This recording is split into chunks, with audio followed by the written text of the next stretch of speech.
important that we have this conversation. So I'm going to start sharing my screen. I just have a few slides that I'll be presenting. Just a minute. Okay. Okay. Can you see my screen?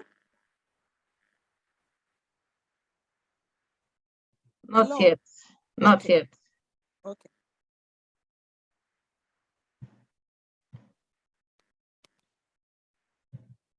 Okay. Yes, now we can see it. Okay. So can you see the PowerPoint slide? Yes, very well. Okay. Oh, sorry, I pressed it again. All right, so I'll be looking at this topic today, which I termed understanding my reproductivity, which is a key to maximizing my productivity. It is very important for us to understand what reproductivity is even all about. It is when we have this understanding that it becomes easy for us to maximize it in relation to our productivity. So once again, I am Ariola Sonyaolu, and Sister Fumi has done the brief introduction about me. So I will be following this outline in my presentation. I've said that it is very important for us to have a good understanding about our body. And then also we'll be discussing the period, which is what we are talking about today. Then what exactly controls this period? And how can we leverage on the knowledge we have about our reproductivity to maximize our productivity? So what is reproductivity?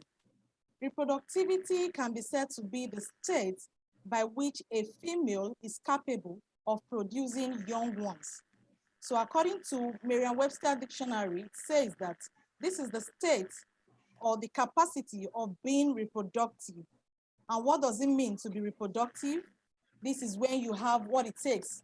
You have all it takes to be able to give birth or to produce younger ones. So in continuing with this presentation, we'll be looking at the female reproductive organ. Sorry, I'm an anatomist.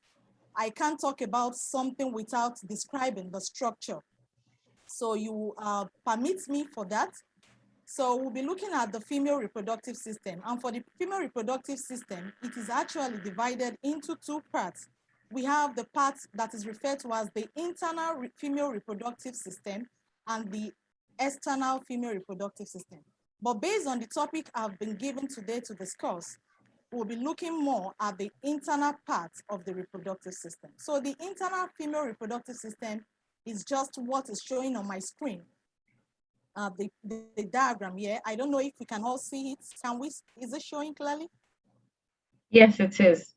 Okay, so this is the internal part of the female reproductive system, that part of our body that we don't really get to see, or probably we see it through ultrasound, through scan, or some other means that can see the interior part of us. So starting with this is the first part, which is the vagina. The vagina actually is an hollow shape and it is muscular. The vagina plays three functions. And the first function that I would discuss is that the vagina is the point of sexual contact with the opposite sex. So this is the point where we have sexual contact with the opposite sex. Apart from this, the vagina is the point by which the baby comes out to the world. That is during child delivery. The vagina is the last point of exit for the baby into the world. Lastly, which is the part that really concerns us today, is the function of the vagina, which is to allow the flow of blood during the during menstruation. So moving away from the vagina, I'll talk about the cervix. The cervix is just what the space that connects the uterus, which is where the baby stays, where the baby is being kept before the day of delivery, before it will be released via the vagina on the day of delivery. Then also moving away from the cervix, the uterus, I've said little about it. That is the place where the baby will implant and it will develop before the time of delivery. Then also at the right and left side of the uterus is the is the fallopian tube.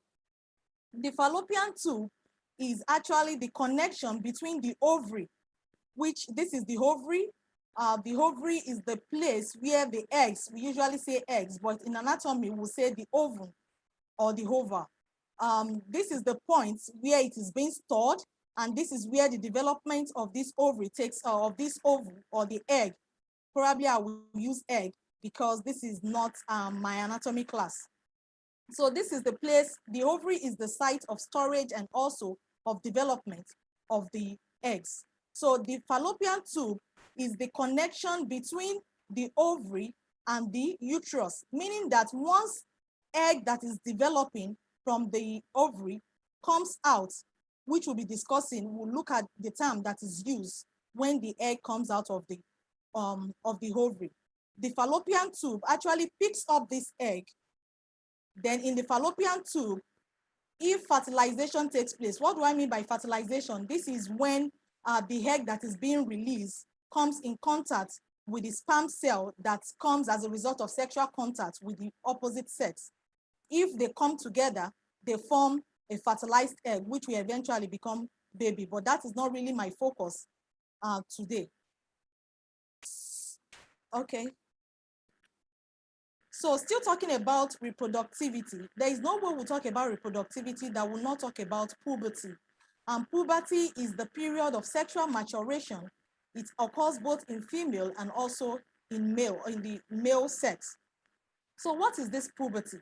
This is the point whereby the body gets to prepare or prepares for the process of reproduction, which we refer to as the productivity. So without puberty, there are certain development that will take place at this period of puberty, which will aid the process of reproduction. And some of the signs of puberty that we see in female, we include the pimples. You know, those are signs of puberty. When we see young girls, we see pimples on the face. But the first sign of puberty is actually the breast development. When the breasts start growing, then we know this child is actually entering puberty. Then we see pimples. We see that the height of the child is the girl becomes taller. Then sweat will come in, followed by menstruation. Menstruation actually, which is one of the major events of a female, actually comes about 2 years after we start noticing development in the breast. So an average of 2 years before the menstruation actually occurs, the first menstruation actually comes out. So the final stage of puberty is marked by the growth of hair at the pubic area of the female. So pubic area, when I say pubic area, I'm talking about the region between the two tiles. That's what the pubic area means. All right, so talking about the menstrual cycle itself, the menstrual cycle is this monthly hormonal changes or monthly hormonal cycle that a female undergoes in preparation for pregnancy. So there is a way our body prepares, there is a way the body is being prepared for pregnancy. The ultimate goal of reproduction is actually fertilization, or for the release of the egg from the ovary is for pregnancy. Even though as teenage, this is not really our aim at this point, but the body actually released the egg, hoping that pregnancy or fertilization, which eventually results into pregnancy, will take place. As teenager, we are not really prepared, even though we have all it takes to become pregnant, but psychologically, emotionally, we are not prepared for this. It takes a lot than just giving, becoming pregnant. So this is the cycle. We have the menstruation, which is the period where the flow of blood. Then during this phase, I'll just be highlighting certain things that happen during this period. So we have the egg in the ovary, just as I've said that the ovary, we have the storage of the egg in the ovary. So this egg start developing and it start building up a compartment, which we can see.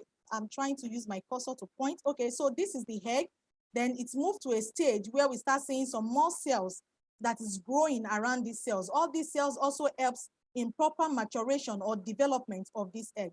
But it gets to a point where the egg is fully matured and is ready to be released out, which will eventually be taken up by the fallopian tube, which I described earlier. So at this point where the egg is released from this shelter that was covering it before, that is what we refer to as the ovulation. That is the point where the egg is released. Then also after ovulation, the fallopian tube picks up the egg, but then this shelter becomes something that looks like a yellow flower compartment, which will eventually release certain hormones in preparation, in preparing the uterus, which is the site of implantation of the baby. So this shelter will start producing hormone that will be preparing the uterus in case pregnancy occurs. Okay. I'm trying to move my slide, just a minute.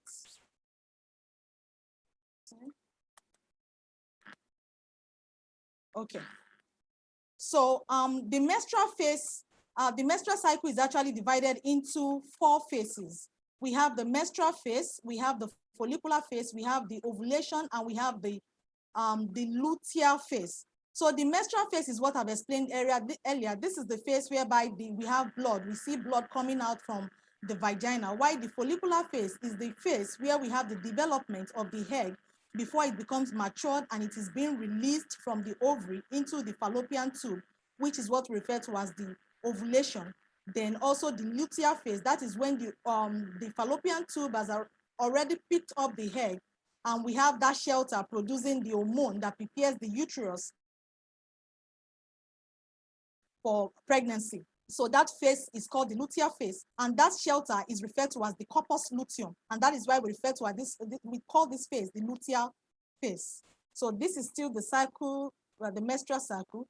So with all these different phases that happens in the female, certain hormones or certain things are responsible for these different phases. And what is this thing that is responsible for all the changes that occurs in this menstrual cycle? It is the sex hormone.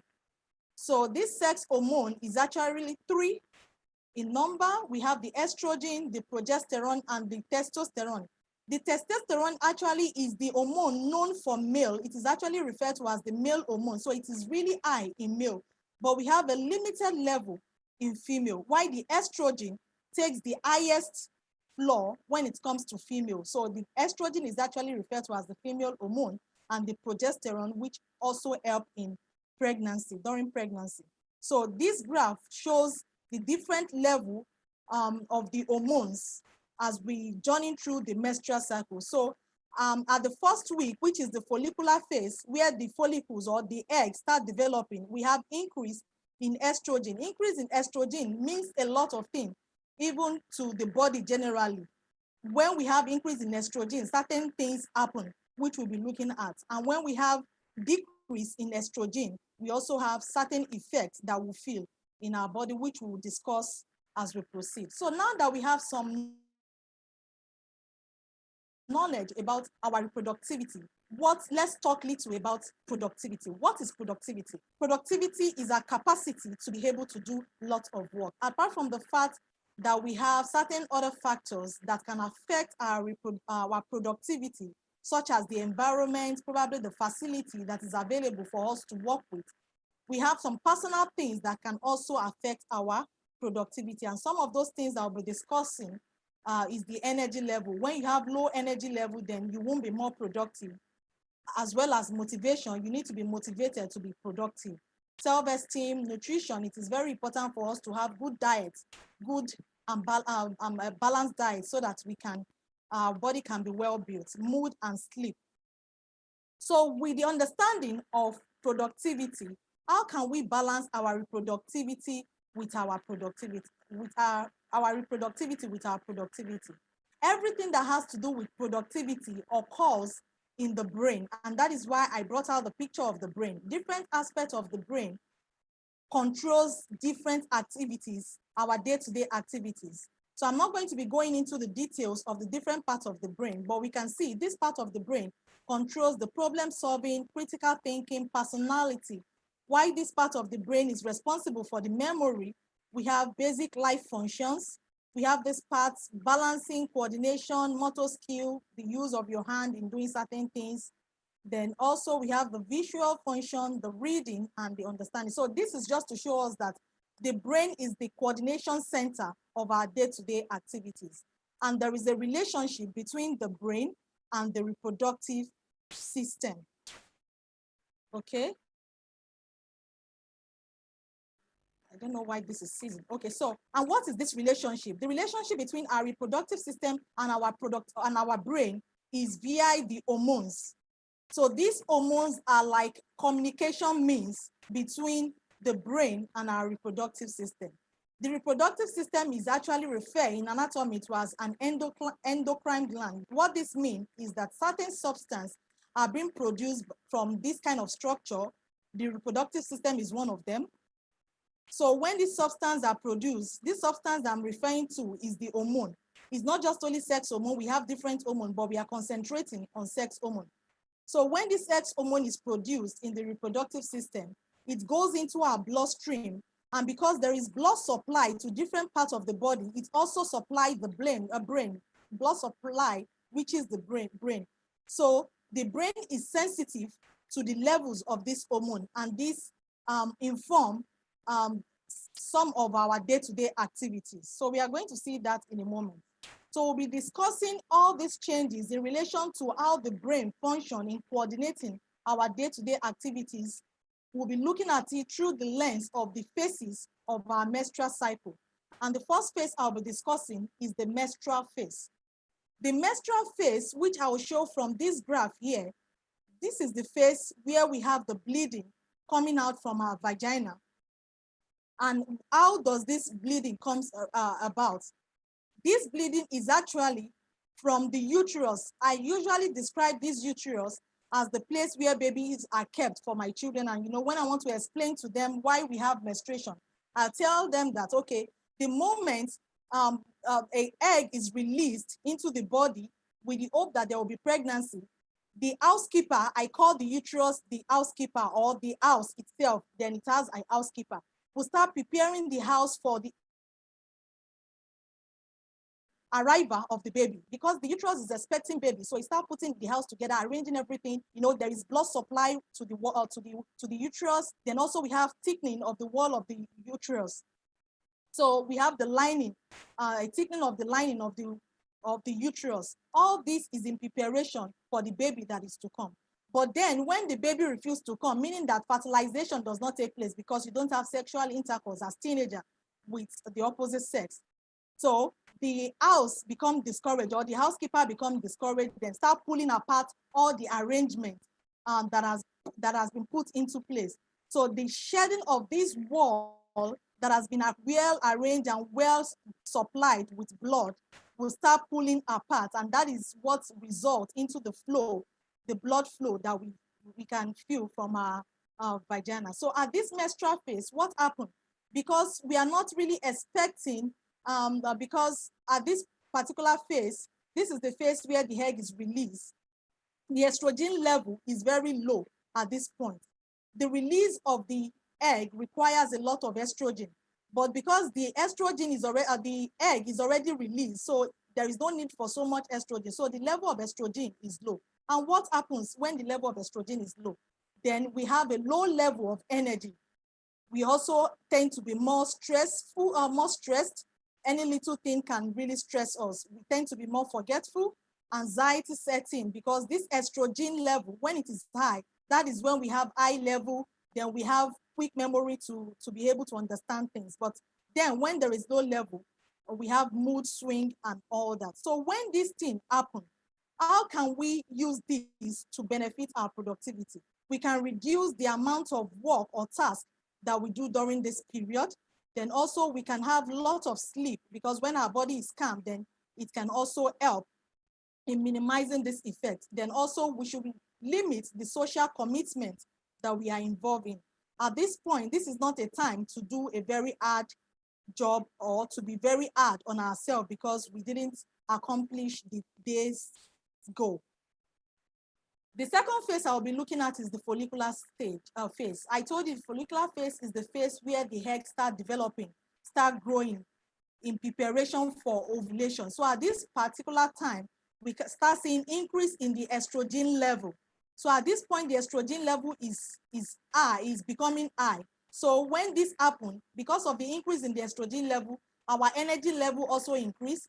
We feel at this point that we can reach the sky. We can do everything we plan to do. We can achieve anything we aim at. This is the perfect time for learning. So how can we maximize this for our productivity? This is the time to make up for those time of the menstrual phase. We should be proactive. We should be creative in the things we do. Then also, this is the time to face those difficult and complex tasks. Then also, this is the time to think big. So looking at the ovulating period, which is the ovulating phase.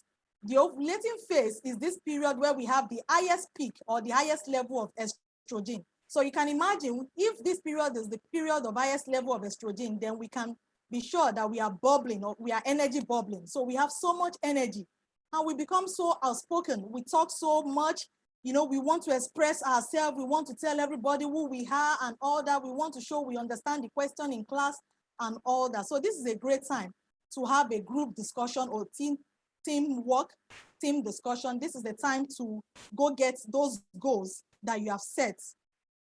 So how does this help our productivity? Because of the high level of energy, this is the time to be proactive and be creative. The time to face mountain, those difficult things that you think you can do. This is the time to go get it. So the last phase I'll be discussing is the luteal phase. The luteal phase is that phase where the egg is being released into the from the ovary into the fallopian tube. And at this point, the progesterone is actually more increased, while the estrogen, this is the luteal phase. We can see here that the progesterone is high, while the estrogen decrease in level. So at this point, what the progesterone actually does is to calm our body. So we are at this point, we don't really have so much energy to do certain work. And this is the point where we experience certain symptoms, which is referred to as the PMS, which is called the premenstrual symptoms. This is the point where we start having some symptoms of headache. We feel irritated. We have abdominal pain. We have, at times we even cry. We want to be left alone. We feel like eating cakes and all these sugary things, fast food. At times we nauseate. So it is because of the low level of estrogen at this time. Okay. It is because of the low level of estrogen at this time. So what does this mean for our productivity? This is the time where we should take it easy on ourselves. We shouldn't be too hard on ourselves. Then also we should do less brain tasking work. We should, as much as possible, we can be involved in virtual meeting. We can reduce, this is not the time to go for parties or to go visit friends and all that, because you can be irritable, you can become cranky, and you don't want to show that outside.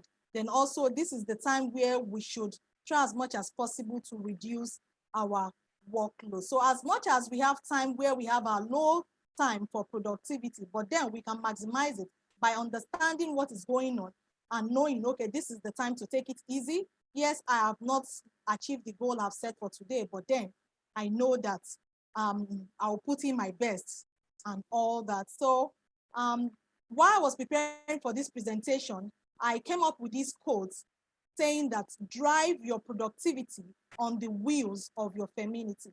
The fact that you are a female does not mean that you are so much at disadvantage because of this hormonal changes that occurs in the body. But then you can see how to balance this, how to work on this reproductivity to increase your productivity. But then I also thought of, okay, it will be like I'm only just with the female. As much as the female have some changes, the male also undergoes some changes. So I thought of changing this quote to drive your productivity on the wheels of your reproductivity, and this becomes more applicable for both the male and the female. Thank you very much. And that is all for my presentation. Wow, wow, wow, wow. Beautiful. Okay, thank you so much. Thank you. That was quite eye-opening. When you were talking about the ovulation period and the follicular period where energy is really high.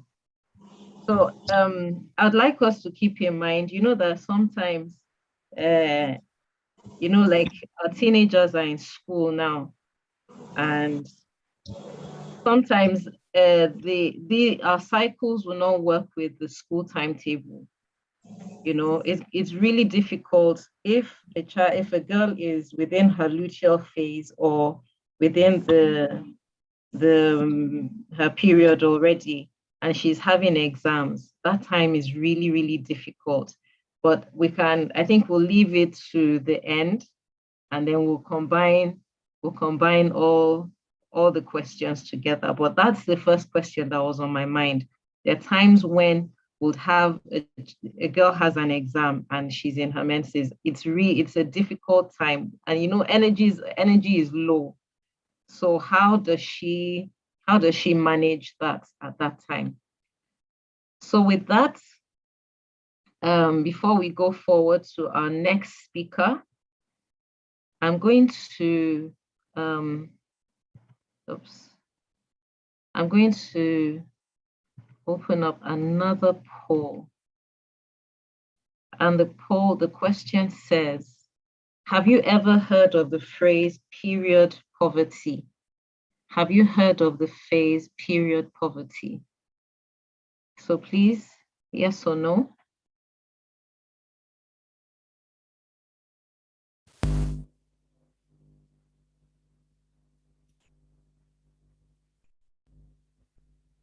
Okay. 7 people have responded so far. Anybody else? Have you heard of period poverty? So I'll end that now and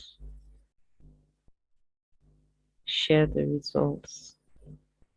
So out of 9 people, only 1 person has heard of that, and the rest of the 8 have never heard of that.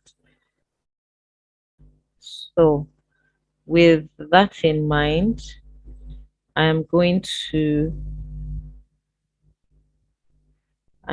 welcome our next speaker, who will shed more light on period poverty. So our next speaker is Bosede Ogidon. She's a recruitment associate at Teach for Nigeria, an alumna of Teach for Nigeria and Global Girls Education Fellowship. For Bosede, the fellowship was a transformational journey of self-discovery and the desire to impact lives. In her bid to positively impact lives, she co-founded Child Support Initiative, an initiative that educates children from the age of 8 and above in low-income primary schools on sexual abuse, puberty, hygiene, sanitation, and menstrual hygiene challenges, and provides them with sanitary pads and toiletries. Through this initiative, she has educated over 7,000 children on puberty, sexual abuse, and menstrual hygiene, and has also set up menstrual pad banks in low-income public schools across Kaduna and Ogun states in Nigeria for the ultimate vision of ending period poverty and promoting academic outcomes. She recently initiated a virtual program tagged Period Talk with Bosede, where she engages the wider public on sexual abuse, menstrual hygiene, and the need to keep girls in school. So join me as we welcome Bosede Ogidon. So the floor is yours. Okay, good morning, everyone, and thank you so much. So I'm going to share my screen now. Okay, I want to believe that you all can see my screen. Yes, we can see it. All right. Good morning, everyone.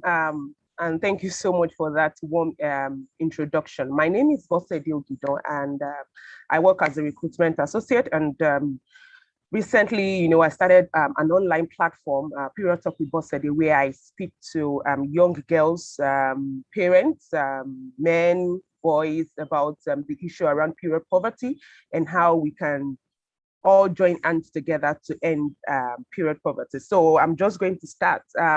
So I want to say a big thank you to Dr. Henry for that enlightening session. She has been able to make my work a lot easier. Okay, so she spoke about menstruation, which we also call period. So I'm just going to take it from there. So I want to believe that all of us know what poverty means. Recently, there was an article that came out and said that 60% of Nigerians are living below the poverty line. And so with that understanding of what poverty is, and with understanding of what period is from what we just learned this morning, can we now put these two words together? And I want you to just go into the chat box and, from everything we know about period and what we know about poverty, can we just go into the chat box and just what do you understand by period poverty?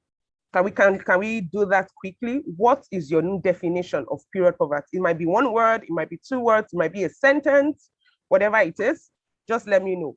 What do you understand by period poverty? Because I realized during the poll, most people don't know it. So I'm breaking it down. We all know what poverty is.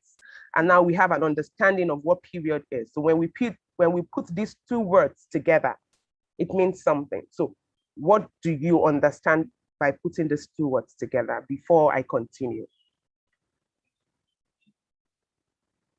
Okay, thank you so much, Onyikro. You said poor period. All right, can we have more?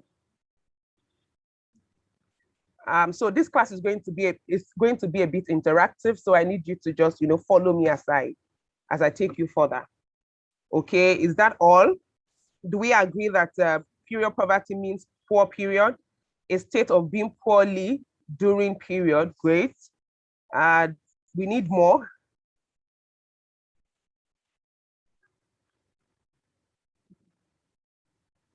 Okay, so I'm just going to continue. Inability to afford pads, suffering from period, disability during periods. These are good. Okay. All right. Thank you so much, everyone, for that definition. So I'm just going to go straight into my definition that I have here. Okay.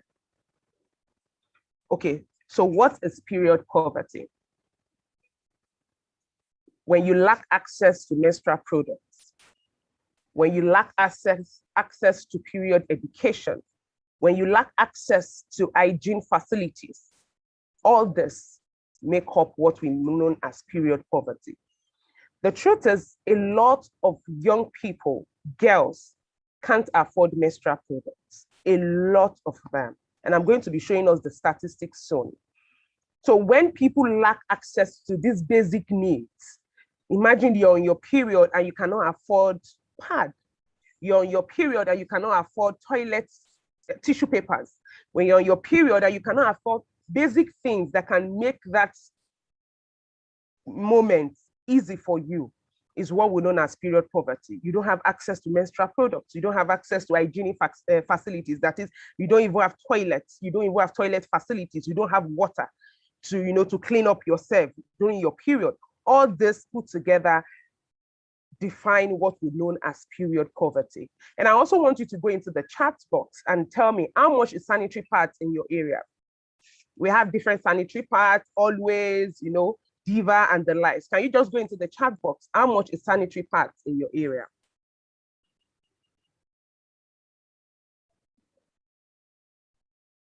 Okay, from Gina, period without adequate care. That's good. That's just a simple way to put it. Thank you. All right, 450 naira. Okay, 400 naira. Okay, 370. Okay, 700, 500, 350. All right, thank you so much. And so when we look at this crisis, now just imagine, I want you to imagine a girl on the street maybe selling granules. When you pass by, you see all the small girls, Balende, in CMS, in Ajegule, in Makoko, selling things. So just imagine those girls. Sometimes they are selling granules, sometimes they are selling pepper. So just imagine those girls, how would they have access to adequate menstrual products when a sanitary pad, let's just say on an average, is 400 naira? A girl has to sell so that she can eat. So just imagine it. Would the same girl be able to provide for her needs as regards menstrual products? Looking at the amount of money they sell pad, and some of them have heavy flow to the extent that they have to use two pack of pads per period.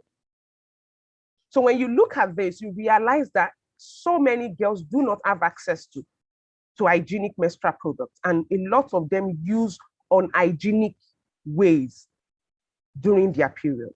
All right, so I'm going to go further.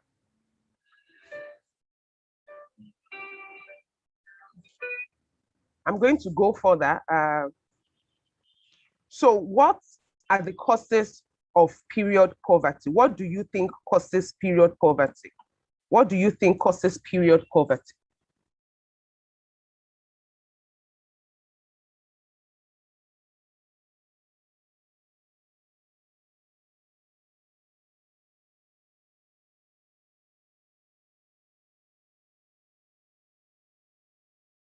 Or 2 square meal to have one meal per day. It's a struggle. So imagine you are telling that type of person you have to get your child 500 naira per month, and sometimes maybe 1,000 naira. Homelessness, a lot of people are living under the bridge. A lot of people don't have a place to stay. A lot of people, they are going through problems that they have been evicted out of their homes. And so people like that don't even, what is at the back of their mind is not even getting sanitary products for their children. What is at the back of their mind is not even getting sanitary products for themselves. So what is at the back of their, let me just get a place where I can sleep for the night. Let me just get a place where I can get my daily meal. These are some of the causes of period poverty. These are some of the things some people are going through daily, right? We all went into the chat box and said, oh, pad is 700, 350, 500. You can afford it, but a lot of people cannot. Neglect and abuse. And we have a lot of girls who are house helps now, and so for some reason, maybe whoever they are staying with can't give them that luxury of buying sanitary pad for them every month. So what they give them is their salary. And sometimes it comes at the end of the month. So imagine if the girl's period is coming at maybe the middle of the month. How will such girl be able to afford sanitary products? All right. Sometimes abuse, when they abuse girls physically, physically, emotionally, and all sorts of abuse like that. Neglect, when you don't even care. Some apologies, but some women, some mothers don't even know when their children are going to start their period. Some children would rather talk to their friends at school. Some children are ashamed to even ask their parents for sanitary pads. These are some of the causes of period poverty. And the last one is lack of affordable supply of period products. Like I mentioned, a lot of people are finding it hard even to, buy sanitary products, right? Let me just use myself as an example. In a month sometimes, and I don't know if you feel the same, if you feel the same, please, you can go into the chat box and just share your experience. Sometimes I probably have, I have a particular budget I'm going to spend this month. And maybe I forgot to just put sanitary pads. I'm going to buy sanitary pads. When it's very close to my period, I'll just remember, I'm like, oh God, how I wish somebody can just dash me pad right now so that I don't have to buy. I don't know how many of us are in that situation. I'll just think, oh God, how I wish somebody can just dash me so that I would not have to buy sanitary. That is for me, that is working. So just imagine girls that don't have access to something like that. Just imagine women in rural communities. Okay. All right. So let's just look at some of the statistics of period poverty around the world. All right. So if you can see, they said around the world, only 12% of young people have access to menstrual products. Out of 100%, we have just 12% of young people. Wow, it's saddening. So we have over 88% that don't have access to menstrual products. Across the world, an estimated 100 million young girls lack access to adequate menstrual products. 100 million, that's a lot. So let's take it down to India. More than 8 to 10 people don't have access to menstrual products. Let's take it a bit down. In Niger, the same is true for 77%. In Nigeria, in Africa, let's use Africa now. 1 in 10 adolescent girls miss school during their period. Now you ask yourself, why are they missing school? Because they don't have access to sanitary products, because they don't have access to hygienic facilities. So they rather stay at home. Imagine I don't have access to menstrual product and I'm going to come to school. And I know that if I stay in my school uniform, boys will laugh at me. My mates will laugh at me. I'd rather stay at home and just, dwell in my misery. Like, okay, let me stay at home. So they are going to probably stay at home for the next 5 days for those whose period is for 5 days or 3 days, or for those who have longer periods, which for 7 days. Now imagine them missing school for this number of days, right? Imagine they are writing exams during this period. Most of them will end up not even writing the exams. And before you know it, most of them will end up dropping out of school. Now, when they drop out of school, they don't have anything to, they end up falling pregnant.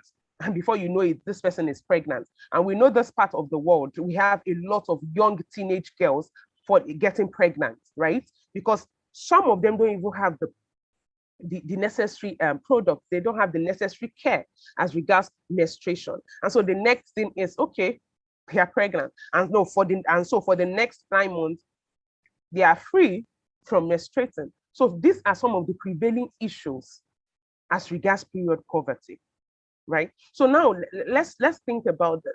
Just looking at my definition and I've explained and the statistics around the world, right? So what do you think will be the implication of this to a girl's education? I want you to go into the chat. What will be the implication of this to a girl's education? And like I wrote here, 30.5 million as at this stat is as at 2019, 2020. 30.5 million children are out of school.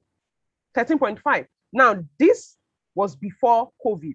Now, imagine when COVID happened and schools were on lockdown for 6 months. And so most children were not going to go back to school after that.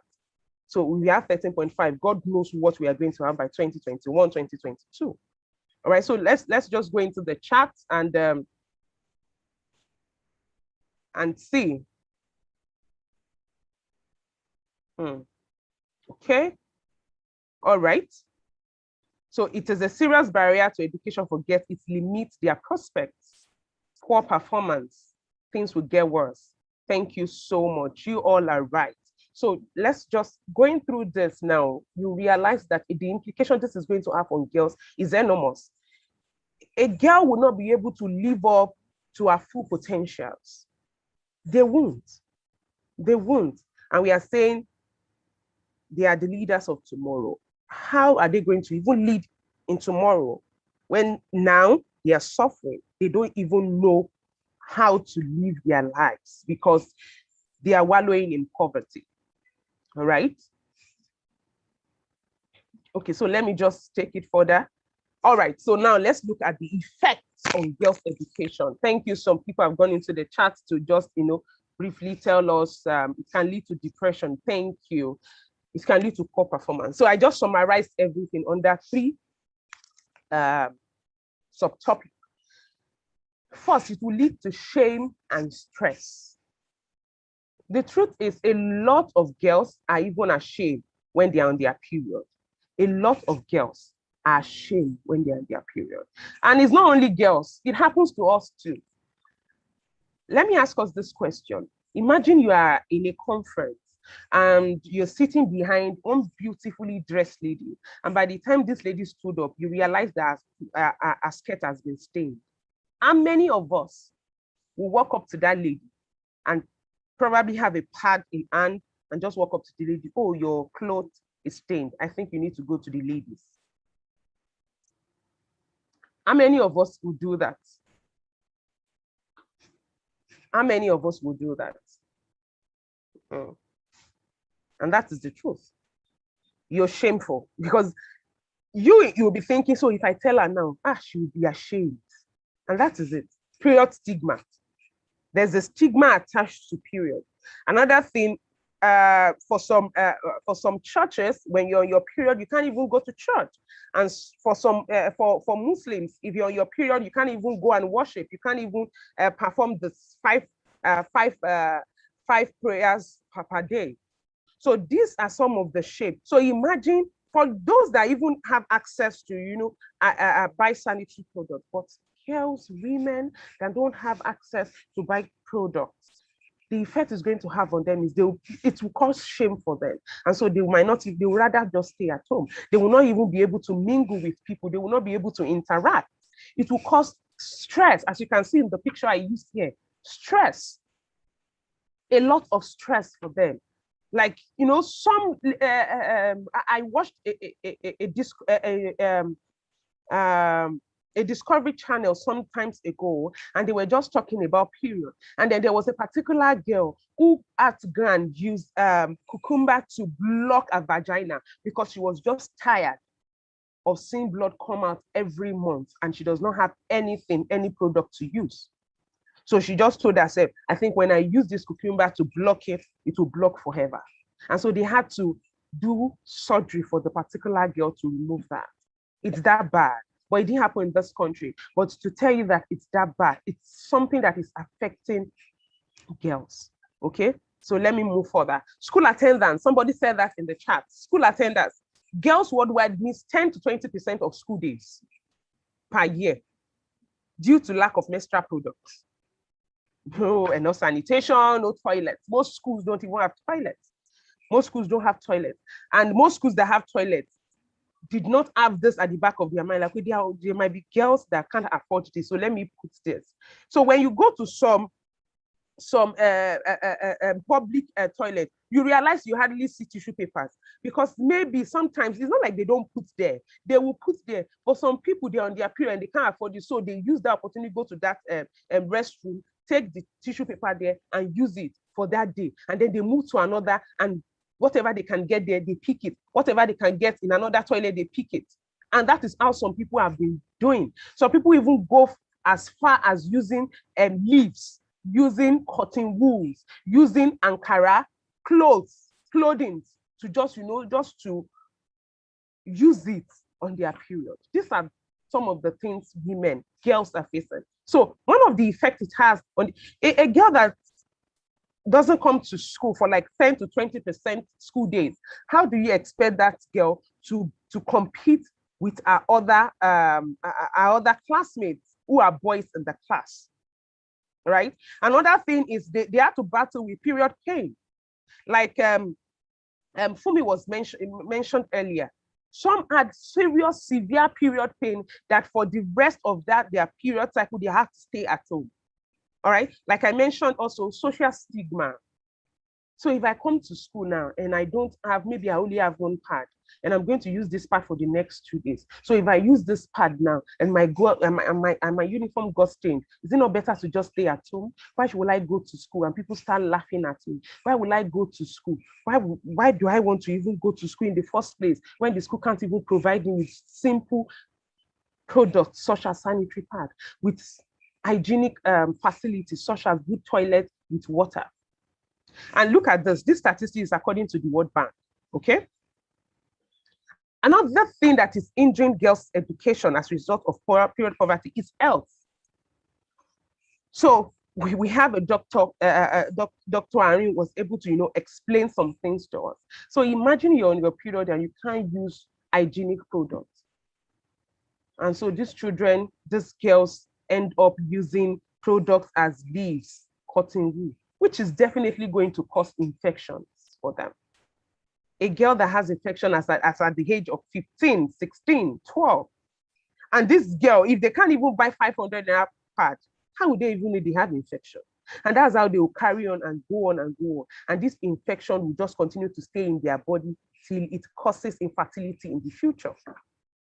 I hope we all are just getting and understanding what I'm explaining. And I hope we are just following me and just imagining and just reflecting on the fact that so many things are affecting girls' education.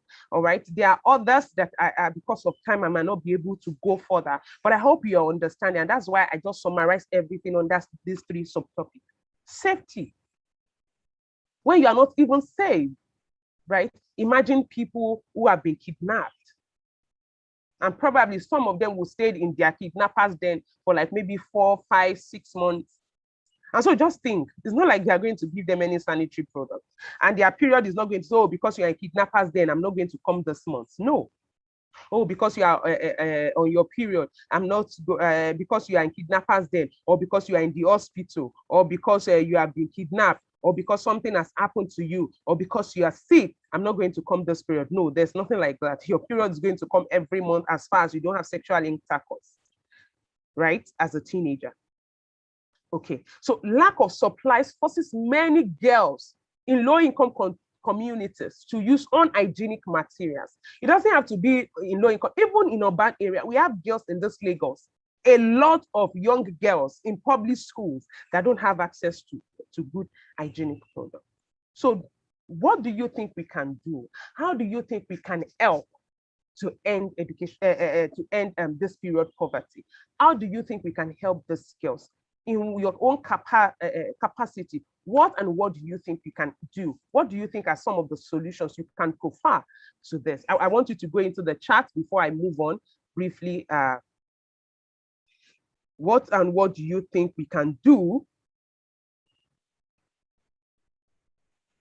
What do you think we can do?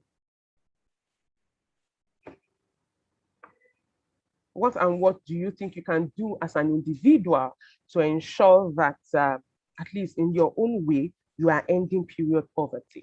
All right. So you can go into the chat and just type something. We are both learning here, right? What do you think we can do? It's enormous. A lot of people are suffering. You might not know, but now that I'm telling you, I think you're getting an understanding of what is happening. Okay, so the first thing I think we can do is what I'm doing right now, advocacy. Use your voice. I'm using my voice now to explain to you. In the poll earlier on, we realized that 8 people out of 9 do not know what period poverty is. Now I'm using my voice as Period Talk with Bosede to tell you, to advocate, to tell people there is something called period poverty. There are girls out there who don't have access to period products. There are girls out there who don't have access to hygienic facilities. There are girls out there who don't have access to good sanitation, and so on and so forth. Right? You also can use your voice. You can use your social media to clamor for this. Let people know. Use your voice. No matter, oh, I'm still young, I'm just 12, I'm just 13, I'm just 14. Who am I going to tell? There are people around you. You'll be shocked. Some of your friends in school don't even know. This is the way, this is an opportunity for them to reach out to them and tell them. Have you had something called period poverty? Do you know that a lot of girls in Nigeria are facing this issue? Advocate. And that is what I currently do. I use my voice, use my social media handles to talk about period poverty. And just going through Dr. Irene presentation, I kept going back to it. A lot of women don't even know. They don't even know there are 4 phases to their cycle. They don't know. This is an opportunity for to just advocate, keep spreading the word. Okay, period education. Through period education, you can talk about it. Dr. Henry just came to give us just short period education about our cycle, about puberty. As a young girl, you have learned something today. You go take it to your friends, talk to them about it. A lot of people, it's not like they don't have access to even buy period products, but they are just, let me not use this pad now, let me keep it, let me use clothes. One of my friends used Ankara, she said it's good, and then they pack it somewhere. They pack somewhere and start using that. But when you educate such person from what you have learned today, these are ways we can end period poverty. Period education, when we educate people, not only girls, but also boys, right? You see a young girl who is stained, you don't have business laughing because it's a simple biological process. It's not like my clothes got torn. You don't have any business laughing. The next thing to do, even as a boy, is to just go to that person and said, oh, your clothes is stained. I don't know if you can get a sanitary pad somewhere because I don't have as a boy. But there's nothing wrong in even a boy helping a girl to buy. I remember sometimes ago, one of my friends, I wanted to go get sanitary pads, and he said, people were just looking at him like, oh, what is he using it for? It's just it's also part of the stigma. People were looking at him like, what is he using it for? Even we ladies, sometimes we are ashamed. We are so ashamed to buy period products. We are ashamed, especially when you go to a supermarket and you have a lot of fine guys who just want to show that you're on your period. So you just buy biscuits, buy so many things and just rush it inside the basket. No, it's not something you should be ashamed for. All right, support. Support is another way. Like you can see in the picture, support is another way. How can you support? By lending a pad to someone. By lending a pad to someone, to a girl. Maybe there's a particular girl in the streets. You've been seeing this girl has been, okay, buying sanitary pads for that girl. I don't think it's too much. Giving people sanitary pads as gifts. We all give Pampers to newly born babies. You give it to their mom. I don't see anything wrong in giving pad. You'll be surprised how important it will mean to that person, right? Even for ladies like us. So just supporting. And another thing, like in my bio that's read, I was part of an initiative where we support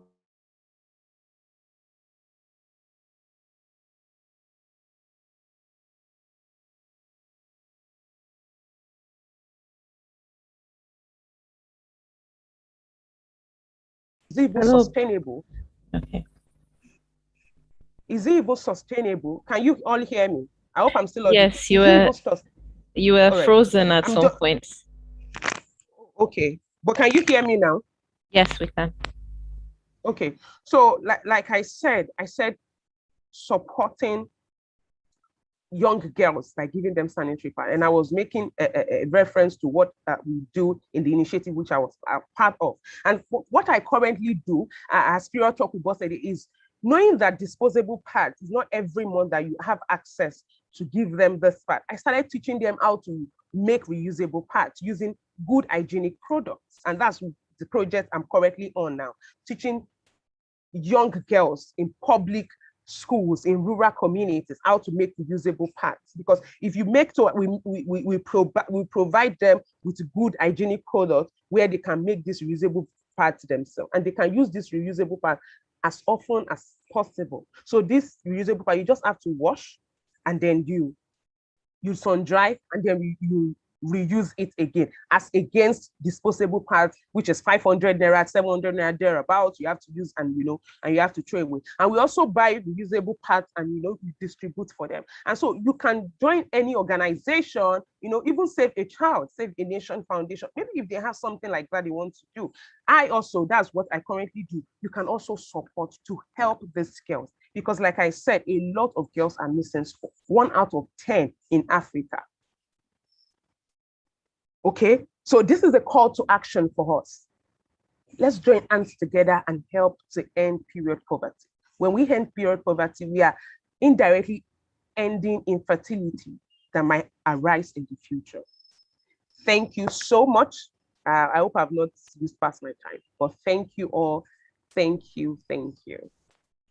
Oh, thank you so much, Abosede. That was really eye-opening. I remember when there was something you mentioned about people being ashamed of the period. And truly, that's why I asked that question in the very first poll. I was saying, do you look forward to seeing your period?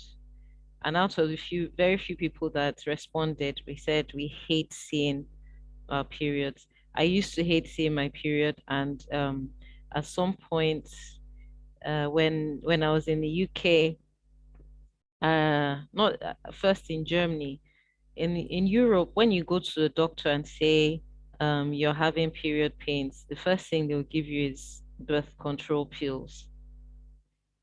And at that time, I remember using birth control pills, and it just suppressed my period altogether. And I was so happy. I loved it so much. Not seeing my period, I was just high and dry, no problems. But now that I'm a bit older, I'm like, I wonder what kind of effects that could have on me as I'm older. But that's what happened at that time. And I also remember when when you buy these packs, they usually make the pads in packs of 10. So in a month, just a pack of 10, I used to try to manage it. And so to be able to sustain it, maybe in the morning when I'm going, I put it on, then I put some tissue on top so that it doesn't get too soaked before the afternoon time. So I change the tissue, and so that will sustain me for the day. And then I use the second one at night, so it can last me for five. So that pack of 10 can last me for 5 days. But the first time I heard anything about period pain, about period poverty, it was just like scandalous that. So there are people that can't even afford it, and this was why I brought this to the fore, that these are some of the issues that could have a massive effect on a young girl's productivity. So thank you so much, Bosede, for enlightening us more about period poverty. Please, can I just ask you, are you still doing a child support initiative? Okay, yes, but now I'm focusing more on, period talk with Bossede, because I'm focusing more on teaching people usable parts in order to Okay. combat period poverty. Yeah. Okay. So if we wanted to support you in your drive, how can we go about that? Okay, so you can just reach me. You have my number. You can just reach Okay. me, and then yes, we can collaborate on that. We can go. We definitely have a lot of schools. We can go to communities. So you can definitely Okay. reach me, and then we'll take it up from there. Okay. Okay. Thank you. Thank you so much. Okay. So thank you so much, Bosede. Wow, it's already 11:30. We have one more speaker. So before our speaker comes on, um I'm going to bring our last poll question. And the last poll question says, virginity is old-fashioned. I agree, I disagree. Virginity is old-fashioned.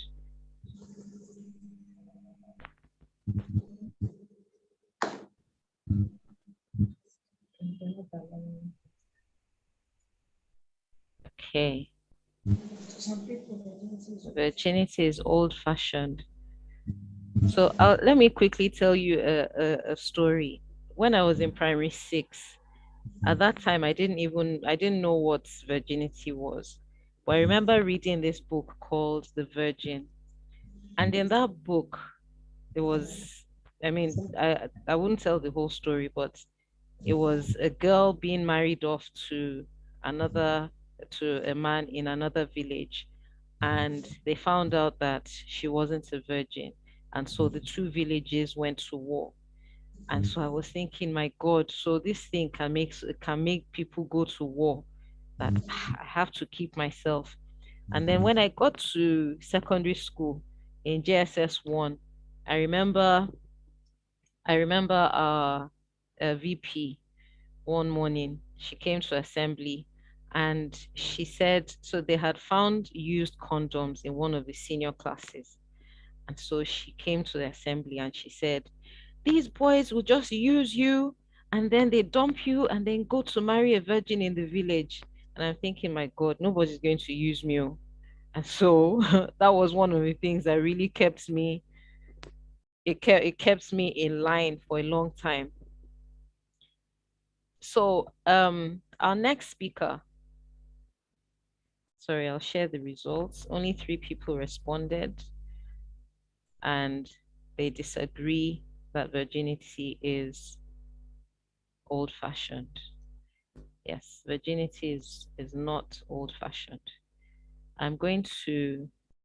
With that, I'm going to introduce our final speaker for today. Just a minute. So our final speaker is Mrs. Nkechi Cecilia Odebi. She's the founder and executive director of Virgin's Pride Foundation, an organization that promotes sexual purity among teenagers. She's a youth coach, activist, and a pro-lifer. She is an international certified therapist and a certified trauma care provider. Nkechi holds master's degree in public relations and advertising. She's an ordained minister and a public speaker. She has a divine call towards mentoring teenagers to live a pure moral life. Nkechi spent 13 years in Chevron before coming out to take up her divine assignment. She's married to Olatunji Odebi. Her marriage is blessed with two wonderful daughters. Nkechi's passion toward teenagers cannot be overemphasized. So join me as we welcome Mrs. Nkechi Odebi. Welcome, ma. Hello, ma.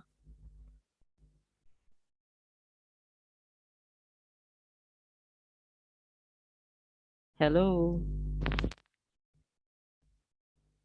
Virgin's Pride, are we still around?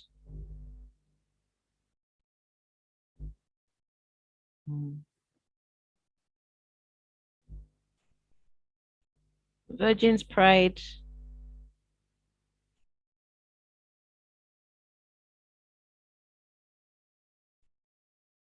Uh-oh. Yes. Okay, someone said probably network. She has left. Okay, let's see if we can call her.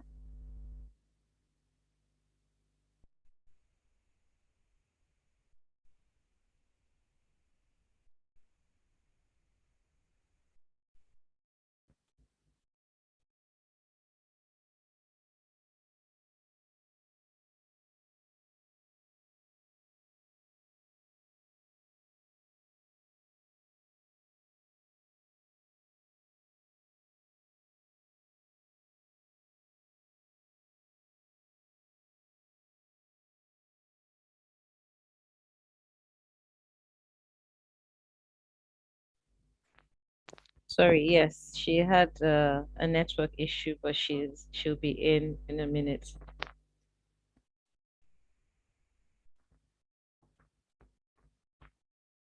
So while we're waiting for her, are there any questions for first two speakers?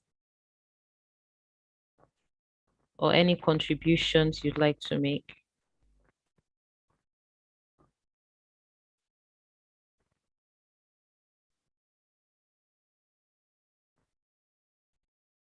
So a few things in the chat. Okay.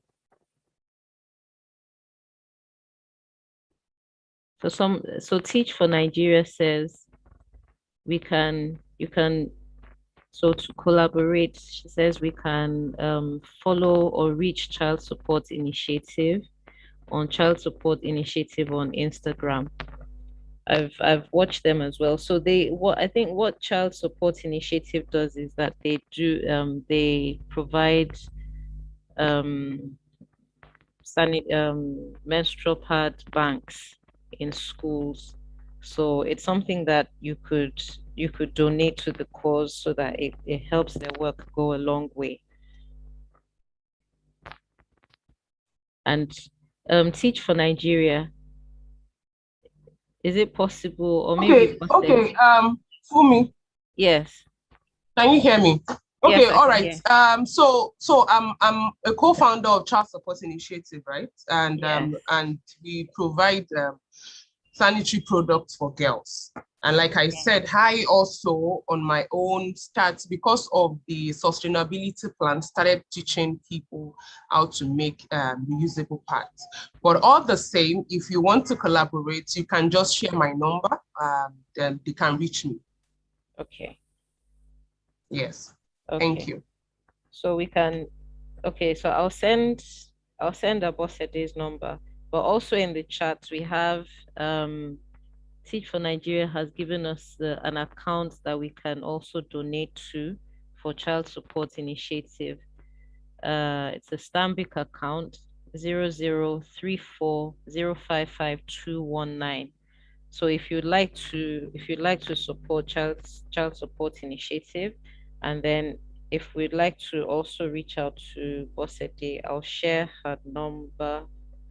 Or Bosede, if you don't mind, you could just share your number on the chat so that people can take your number, and in whatever way we're able to support your work. So Virgin's Pride is online now, and let's see, I need to unmute her. Virgin's Pride, you can go ahead now and speak.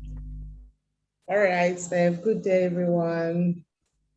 Good morning, Good, ma. good day. Sorry, I said the devil is a trickster. He doesn't want to hear what I have to say, but I have to say it. Yes, Thank you ma'am. so much for this powerful program. I was just talking to some of the girls with me here. I said, this type of program, we need to organize it at the stadium because, wow, Dr. Ariola Sanyolu gave us beautiful, beautiful training. And Dr. Bosede, I was still meditating on that when Dr. Bosede came in. I just wish some parents are listening so that they'll know how to handle their children during this period. Because I must tell you that I repented when I heard what she was saying. You know, the mentality we have is that as a woman, even if you're in your period, you must be up and doing. Don't behave like this because you are a girl. Even if you are having pain, nobody should know you are having pain. Nobody should even know when you are having your menstrual pain. You must be up and doing. You must be strong for yourself and for your children. I mean, so look at what the way the Dr. Sonwolu and the Dr. and the Sister Bosse, they put it. It's a beautiful thing. I'm happy some girls are joining us now, so I wish they were here at first to hear all the beautiful trainings we receive. Thank you so much. I'm going to talk on sex, premarital sex, the danger, and why we always say no to it to our children, to our girls. Is a topic that I have been, advocating for over 13 years now. And like some girls actually are saying that is old school. Unfortunately, I've been having little issues with my working tools. So many things are happening at the same time. We're in a morning period and some things are just clashing. I actually decided to come for this training because it's my passion. I can't just say no to it. So the content that we want to look at, virginity. Is it still important? Is it not important? How many people still accept it? Should we continue? Should we not continue? I don't know. I didn't hear when you introduced me, maybe because of the network. My name is Nkechi Odebi. I'm a youth coach. I'm a therapist. I'm also a certified trauma caregiver. I'm a specialist. I also work as a counselor. I motivate the young girls, and over the period of 13 years, we move around schools, both within the country and outside, within the state and outside, to carry what we believe in. And the simple thing we believe is that teenagers are not supposed to engage in sexual activity, irrespective of what the social network and the society is saying concerning it. It is no, no, no for teenagers. So what are we saying? Globally, sexual activities for the teenagers has been a fight. The psychologists, the teachers, the medical doctors, the parents, we have been working in collaboration to see how we can stop it. As a pro-lifer, we know that it's a very big no for teenagers to engage in sexual activity because of the many dangers that goes with it. When Dr. Ariola was speaking, she made mention of the brain. And I want to use this opportunity to also say that because from age 5 to age 24 to 25, that the brain of these young ones are still developing and they are prone to, mistakes. I will begin to tell them that sexual activities are not part of the things you should engage into because of the many consequences that goes with it. At certain age, the hormonal profile in their lives is high. We pass through that stage. I remember one day I went to a secondary school. I was talking to the girls and we were lying on the grasses outside. And I touched a girl. She said, "Mama, you touched me. I didn't feel anything. But why is it that when a boy touches me, I just go jig like that and I can't even control myself?" And I said, that the opposite sex attracts each other. When a boy touches you, already your mind is now said that this is a guy. You signal to your brain that maybe he wants something. And unconsciously, your body even begins to get ready for it, whether it is negative or positive. So there are many reasons we are saying no to sexual activities to the girls. And some parents seem not even to be agreeing with us. I remember a woman in Bagada, a well-learned person, who called me one day and said, "Madam, this thing you're advocating, please don't bring it to my daughter. Let them experiment. Let them find out. What if after she has married to a guy, she discovered that the guy's penis is so small and maybe the guy cannot have sex?" I said, "Okay, be it done to you according to your faith." I don't know whether to say to the glory of God or to the shame of the woman that the daughter at age 17 gave birth to a baby girl at home. As we speak, she's not married and her mother is there. She couldn't contain the shame. Now you see the danger, part of the danger of sharing your system with other people as a young girl, as a teenager, is because anytime you sleep with a guy, you share your hormonal profile. You get part of you into this guy. And then the guys don't feel it like the girls do. Because the guys are like hunters. They perch from one lady to the other and they deposit. But the girls now get attached. They begin to cry. They begin to go, their emotions begin to run riots. They get attached. They're not concentrating in school. They're expecting more from this poor guy who only came to experiment with them. So to some of the guys, it's also their first time. And what they want to do is that it's possible they have discussed it with other boys that, and they have pointed to a particular girl. I've learned that this girl plays tough. I want to be the one to put her name in my record. So they bet on this girl and the boys go. And once they do it, they put their name in the record of the people they have slept with. And then you see the girl begin to, she's no longer paying attention to her studies. All her attention is on this guy. And if the worst happened that they are in both schools, she'll no longer do well. Because I know of girls who will come to me and say, "I'm not concentrating in my academics because my boyfriend is looking at another girl in the same class or in the same school, and I can't concentrate, I can't sleep." And I keep on telling them that it is better to have sexual clean slates because you don't look at what is not missing, just like the doctor said. At the end of a cycle, as your womb and everything begin to prepare to accept a baby, if it doesn't come, you see your period, and you don't begin to look for it.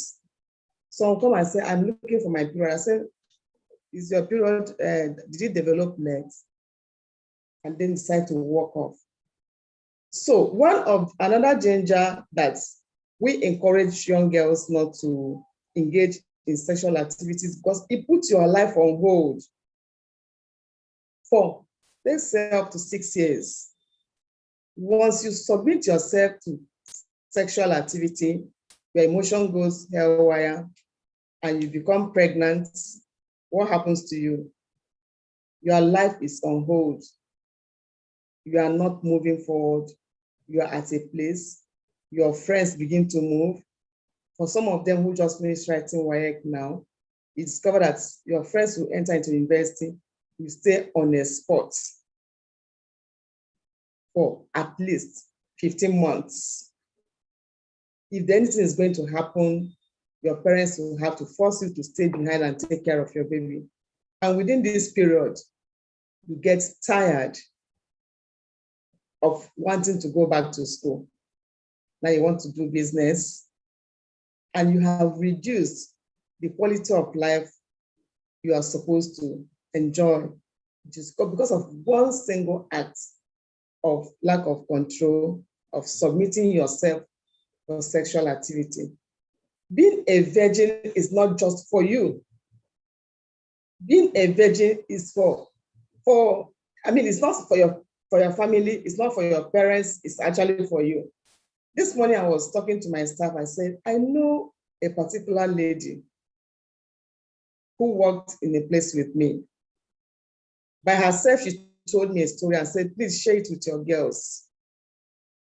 That somebody wants to marry her, and the guy came back from America, invited her to visit the uncle who's supposed to be like the father. And when they got to the house, the uncle just mentioned the girl's name. And the boy started wondering, how come my uncle knows your name? So as they were going, the uncle just said bye-bye and then called her by her name again.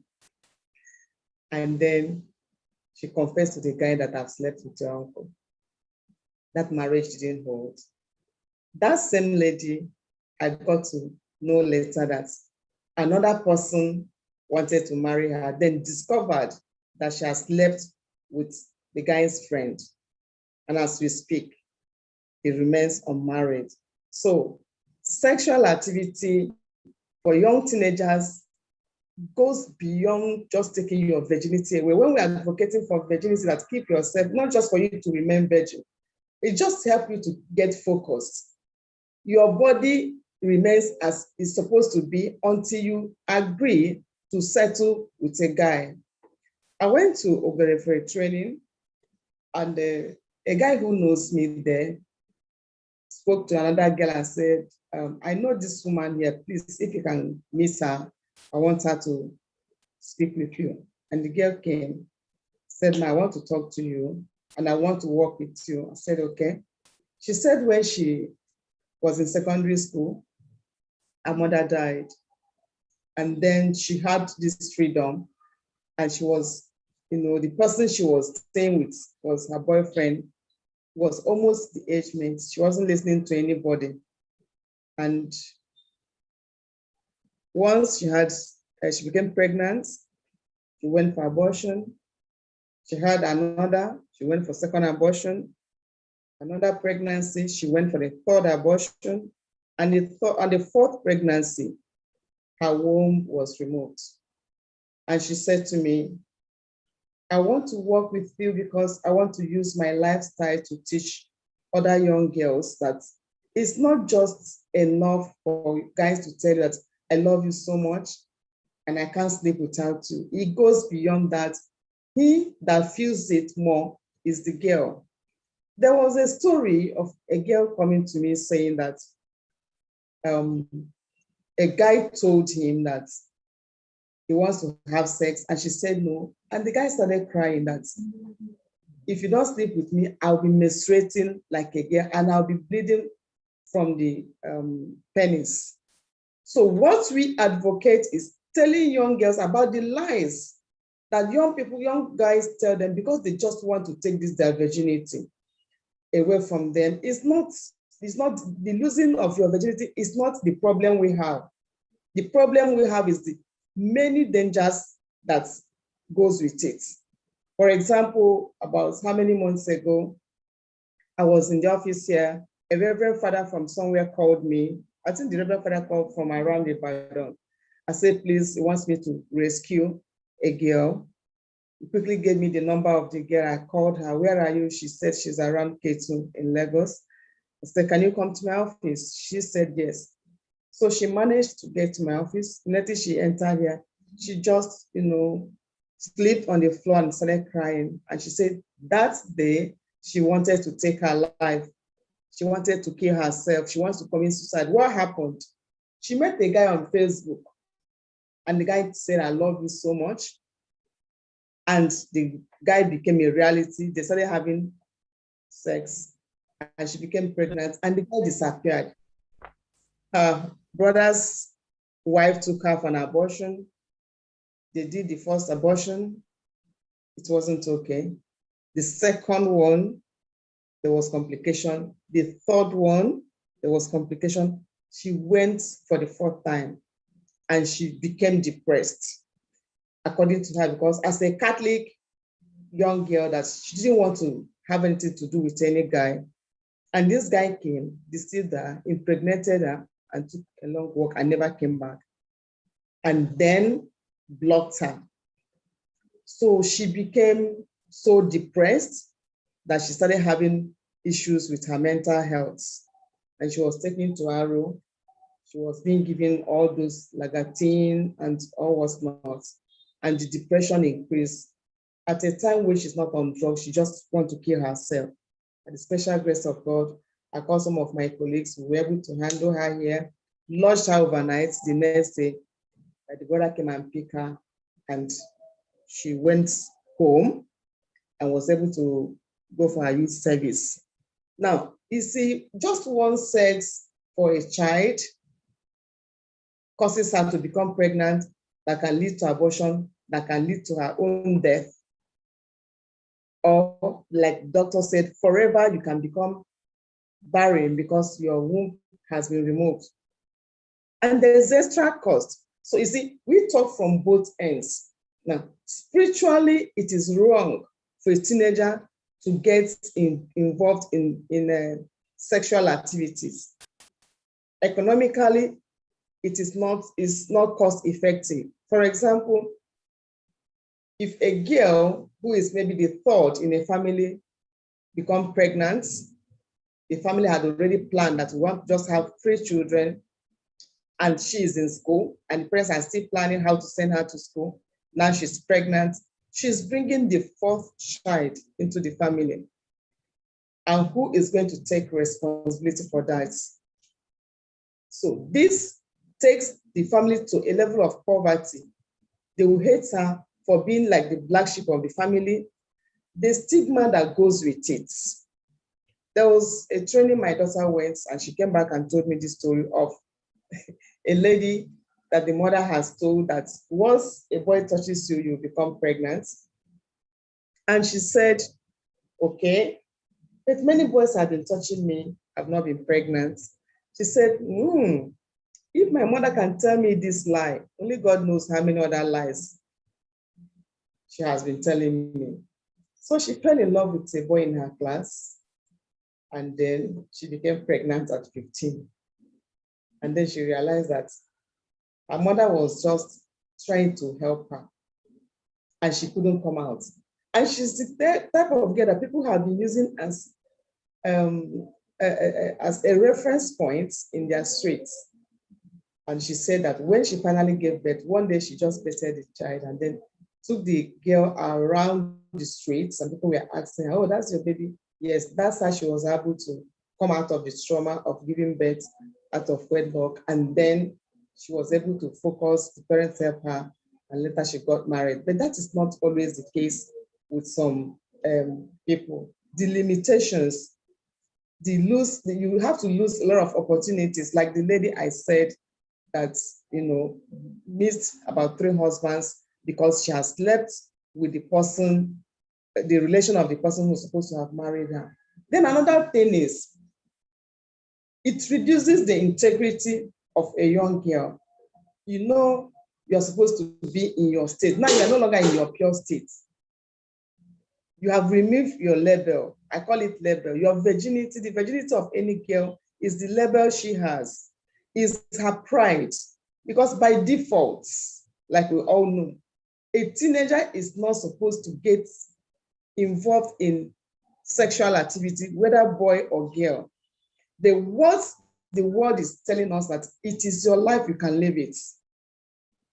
So when we traveled when I was doing my therapeutic training, we were taken to Uganda to a remind home. I was taken to a place in that remind home to just be, talking to young girls to find out what took them to the remind home. I discovered that some of them were being introduced by their families into mild prostitution. That is your body. If you like a guy, go for it. So this period, some people, I don't want to mention their name, has entered into Uganda and they have started giving them injections from age 13, then telling them that it's your body, you can do anything you want with it, you can have sex with anybody you want. And then what they do is when they have sex and they're pregnant, they'll take them to a clinic. In this clinic, when they commit their abortion, they extract something from their cells, which is what they're part of what they're using for stem cell medicine, which everybody takes as supplements. So those who are advocating that young people should take pills or they should have sex is not only doing it for the benefit of humanity. They are doing it for economic reasons because of what they are gaining once girls are sent to their clinic for abortion. They know what they are gaining from them. But what we are saying, we are telling the whole world, is that by default, the way it has been made divinely is that sexual activities is not for young boys and girls because of the many implications. I want to encourage parents, if parents are in this place, that you join us to take care of your girls because their brains are still developing. They don't understand. When young men come to deceive them, they think it is love because the parents don't show them love at home. The parents don't sit down to tell them the implications of having sex as teenagers. Then they fall into wrong hands. And sometimes, like what I was reading yesterday, they say there have been, some people will say, I disown my child because she's been impregnated. It's not the issue of disowning the child, it's the issue of giving that child a foundation as she is growing up, letting her know that there are certain things you have to set boundary for. And one of them is sexual activity.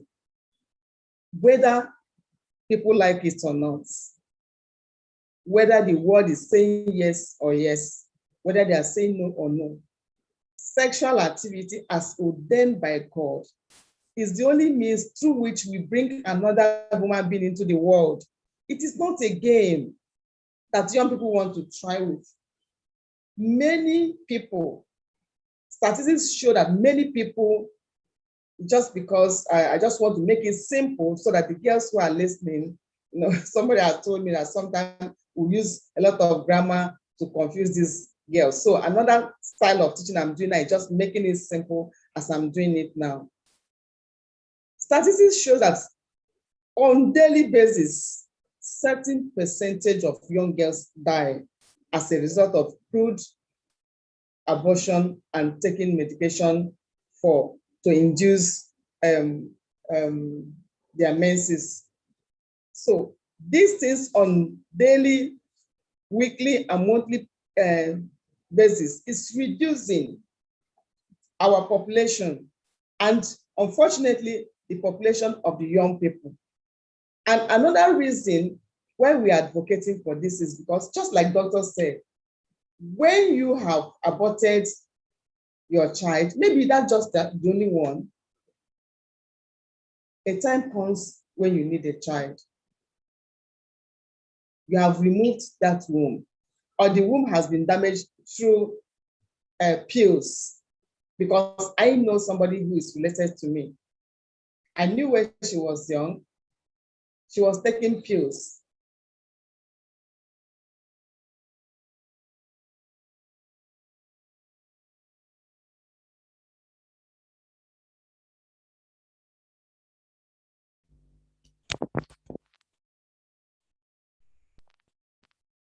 Hello? Hello? It seems the connection is frozen.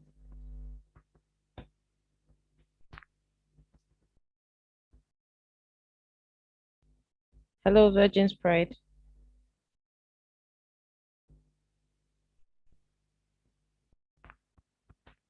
Okay.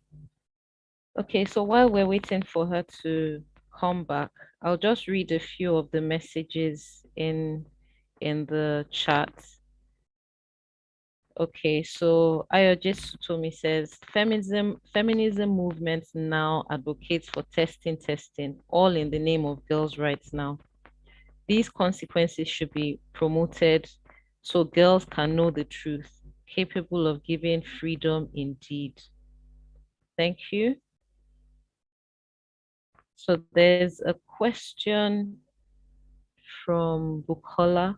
She says, how do we treat an infection that you try treating and it's not going up to 1 year old and you don't have money as a teenager and your parents aren't responding? I think that question should go to either Dr. Ari or Bosedi. What will happen to a child who has got an infection and the parents are not responding?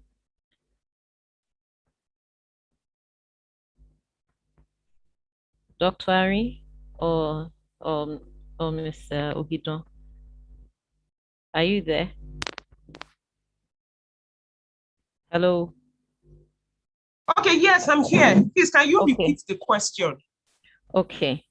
So the child is asking, okay, just a minute.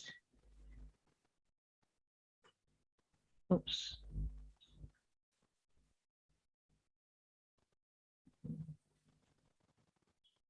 Okay, so the says, how do you treat an infection that you tried treating and is not going up to 1 year old and you don't have money as a teenager and your parents aren't responding?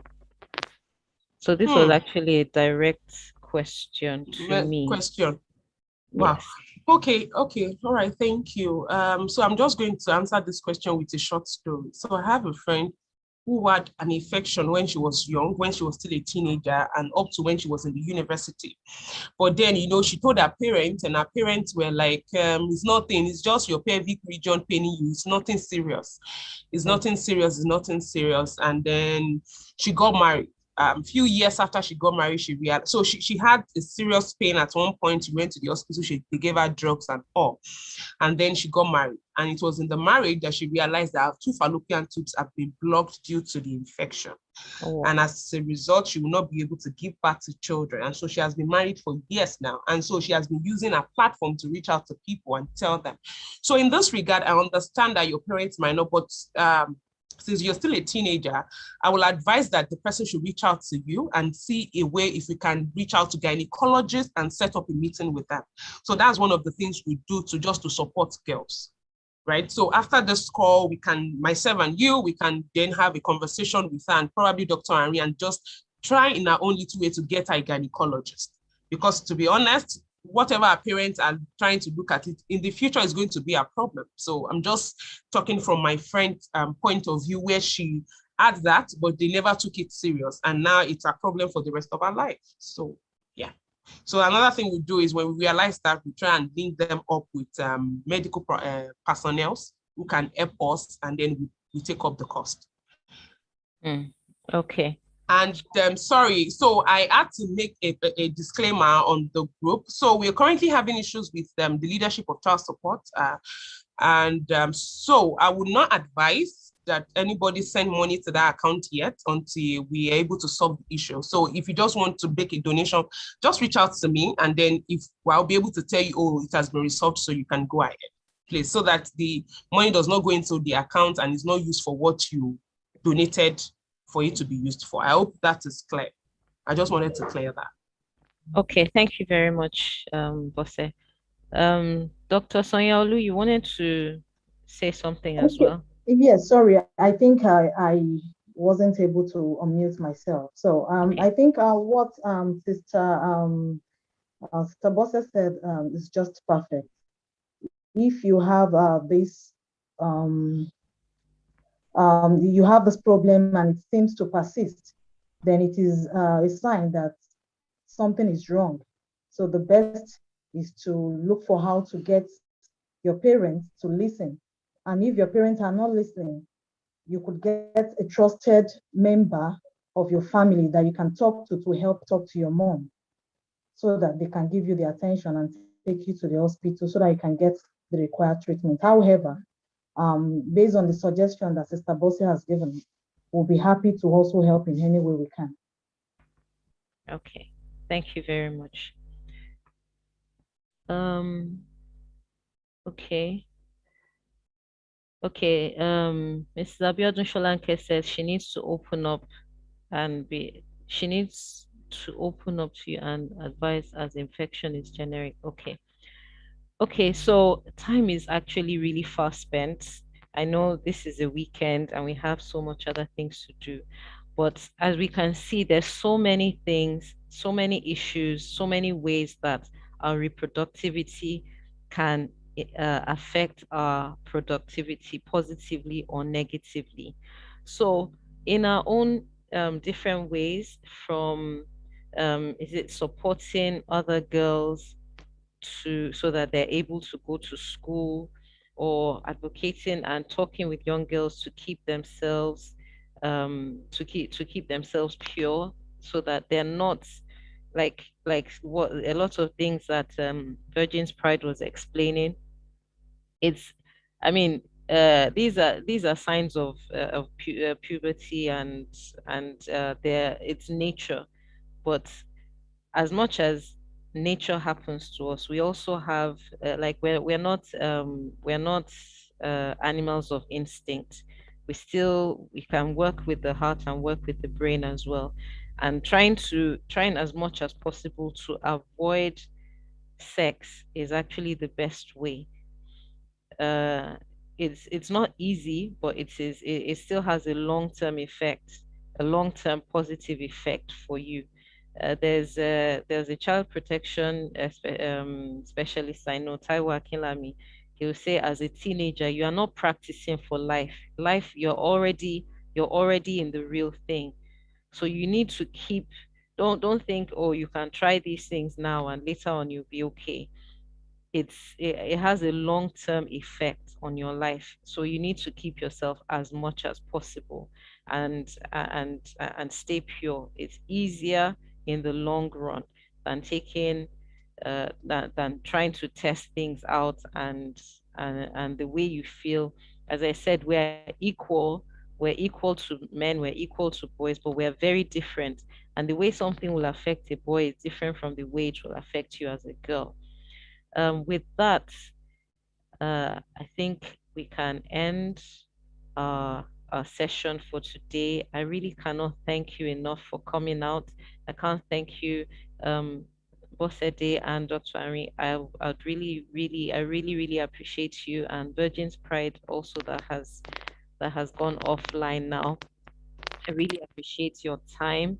I appreciate every one of our participants today, though we've dropped, but the people I have in the house, I have Ayojesu Tomi Sholanke, Ayomi Kun, Downsi, um, Bukola, sorry, can't see very well. So I have Bukola, I have Emanuela, is that? Then Iniolua Jokodola, then Naomi Onosanya, Oluwatosin Akinola, Oinkro Himo, Yetunde Kolawole, and Anuluakpo Alake. And we still had a few others who have also left the meeting. But once again, I'd like to say a mighty thank you for coming. This was streamed live on YouTube, so it will also still be available on our YouTube channel. Save a Child, Save a Nation. All our work really revolves around career development, and we see everything through the lens of career development. And this was really the reason why we put this together, on how our reproductive systems also affect our careers, our productivity in terms of our careers.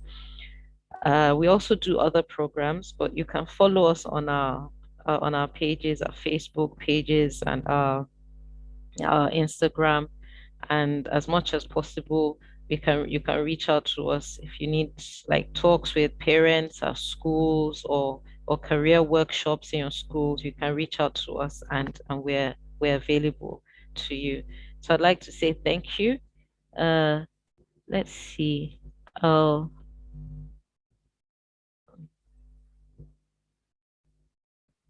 sorry. I'd like to. Can I ask everyone to unmute? So I'll ask everyone to unmute, and you could just say a word. Let's say goodbye. So I've asked everyone to, yeah. Thank you so much. This Mercedes Has really been a I'm not life. just a good driver. Uh-oh. Hello. Hello, we're hearing. Okay, thank you. So I'd like Thank to you end very the much. session now. Thank you so much. Thank you, everyone. For this insight program. Thank you all the people together. Thank you. Thank you so much. Thank you so much. It was very educative. Very good. Thank you. Thank you. Thank you so much. Thank you. Okay. Thank you very, very much. And so here we end the program. I'll just say a short word of prayer. Father, Lord, we thank you for the success of this program. We thank you for our speakers. We thank you for our participants. I pray, Father, that what we've learned, that we'll put it to good use in the mighty name of Jesus. We pray, Father, that everyone, every young person that we come in contact with, Father, that they'll fulfill purpose, they'll fulfill destiny, and nothing will hinder them from doing that which you've called them to do in the mighty name of Jesus. Thank you, everlasting Father. In Jesus' mighty name we pray. Amen. Okay. Thank you. Thank you once again. Thank you, everyone. Goodbye. Amen. Thank you so much. Welcome. Thank you.